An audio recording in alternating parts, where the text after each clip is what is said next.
All right, so I've already moved 19. So this would be, come on, kiddos. Little chickies. 15, that's 20. 21. 22. All right, I'm gonna count the rest of these and put them in the pen outside. Down to the back, trying to film.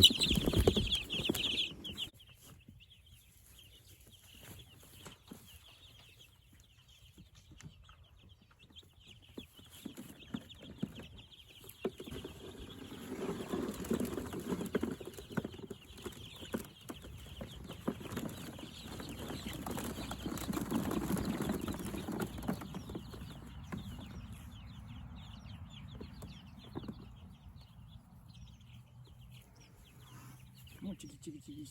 Come on.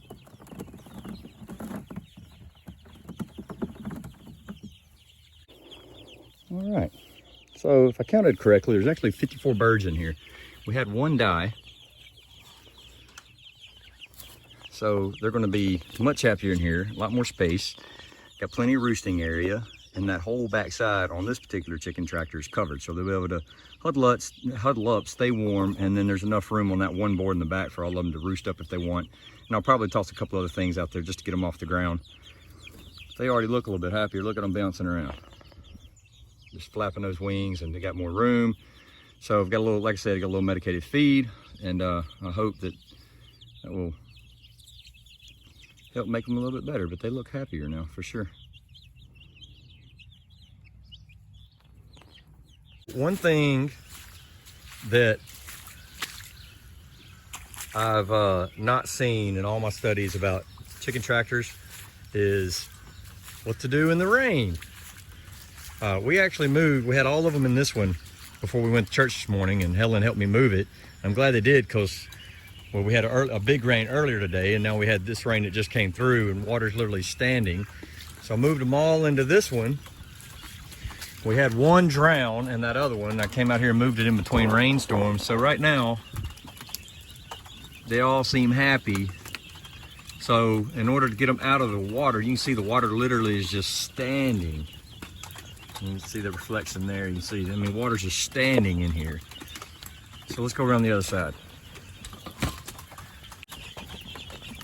Yeah, they were soaking wet earlier, and they're already drying out. I turned those buckets sideways like that so that they could get drier. You can't really see them in there. Well, what I plan on doing is, you see the way these things are shaped with that A-frame in there. I'm going to fill that back corner, the back triangle essentially. I'm just going to fill it with hardware cloth so that they have a place to get up off the water. They're so small now they won't get on the roost, and as a result they just basically pile on top of each other to stay warm, and they ended up drowning one of them. And you can see how much water this is. I mean, this is where they were earlier today. I mean, it's over the, I mean, it's deep. So little lesson learned, but they seem to be doing good. They're out of the rain. They got some dry hay they're sitting on, so they're doing a lot better now. Got some sad news here on the little homestead. Mrs. Nomad and I went out of town this weekend, so we made them a little automatic feeder that, you know, just basically like an old deer feeder where they tap on it and the feed drops out. A little automatic water out of a little barrel, you know, using basically suction and a vacuum. It holds water in the little end pipes down there. So everything was good. Apparently we got into a red-tailed hawk, would be my guess. This is what I found, and I'm pretty sure that's a feather off of a red-tailed hawk. Let's see if that'll focus in for y'all. So anyway, came out here, looked around. I've got two of them over here that are wounded in the corner. Looks like they're both alive still, but they are badly wounded.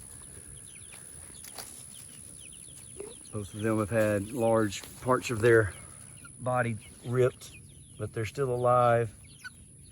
So hopefully, I'm just going to give them a chance to see if they can recover. This one seems to be pretty active. That's one of the ones we hatched out.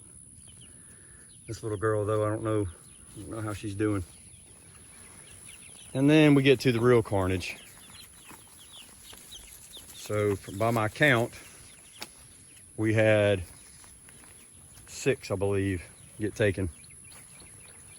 That's pretty brutal.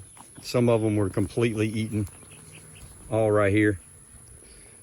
2 of them just killed. Nothing was really taken off of them. Those 2 on the left. And then there's 1 foot. I don't know where the other one is. I'm assuming there's a pine tree right over there on the fence line. There's a chicken in that. You can kind of see it. Well, you can't see it in the phone or in the camera, but anyway. So by my count, that's 1, 2, 3, 4, 5 were taken and killed. So it's frustrating.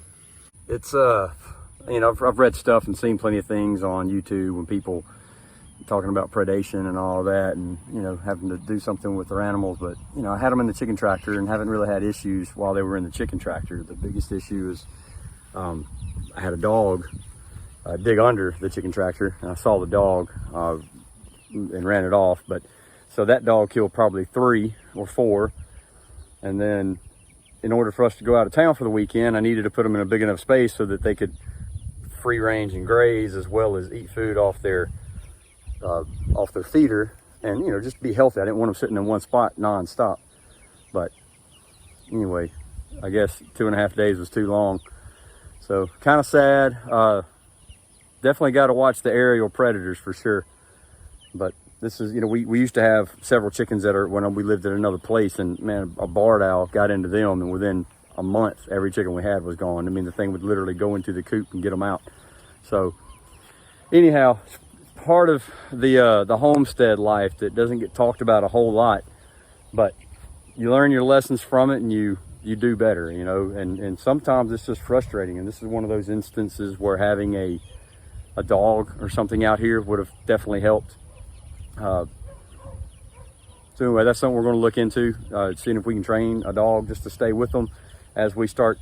You know, we're growing this process and want to get where we have more chickens and can do more at a time. But anyhow, it's just the joys and the frustrations of having a little homestead. So I let the Red Rangers out. They're enjoying hopping out and flying around. One of my little game hens is out too. Pardon the wind. She flew over. She is mean. She's a game hen. That's why people raise the roosters for fighting. But I mean, you'll watch her in a second. She gets near one of the other ones. But anyway, all of them running around. It's crazy. These things are almost as big as her. Look at her. Flares that neck and goes at them. She's mean. These things are as big as she is. And they're pretty prolific little grazers. Look at them. They just eat all sorts of stuff. Good little chickens. Sitting there eating all the grass and certain weeds and stuff. I'm gonna start letting them out every afternoon. A little exercise would be good for them.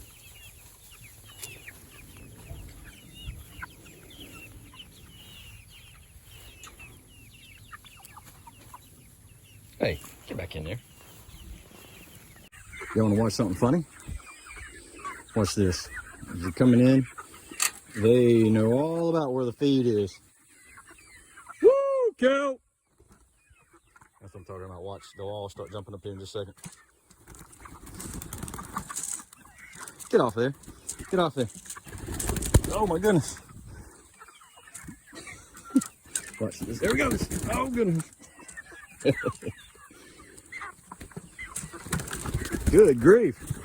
How many birds can you put in a bucket? Oh, get off here. Get. Come on. Get. Get out of there. Come on. Get out of there. Come on. Get off there. Come on. Nuh-uh. Get out of there. It's kind of funny.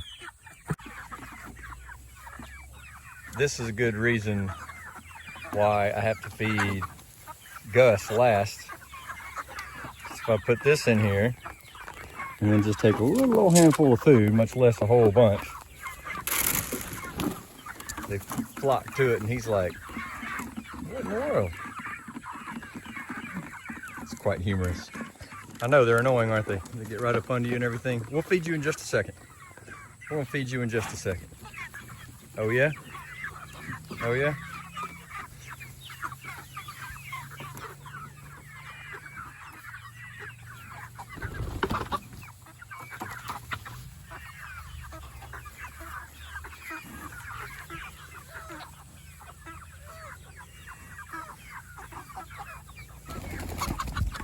Well, hi there.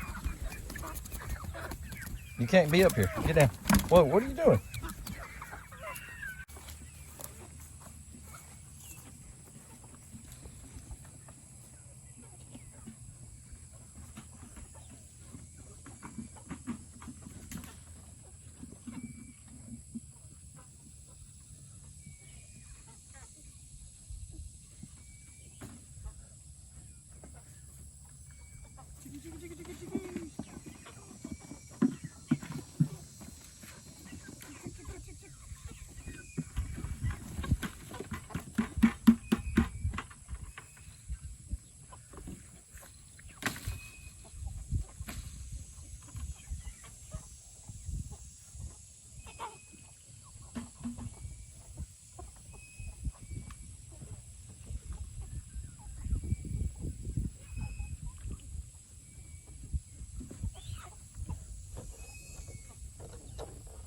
Daddy, can I help with this?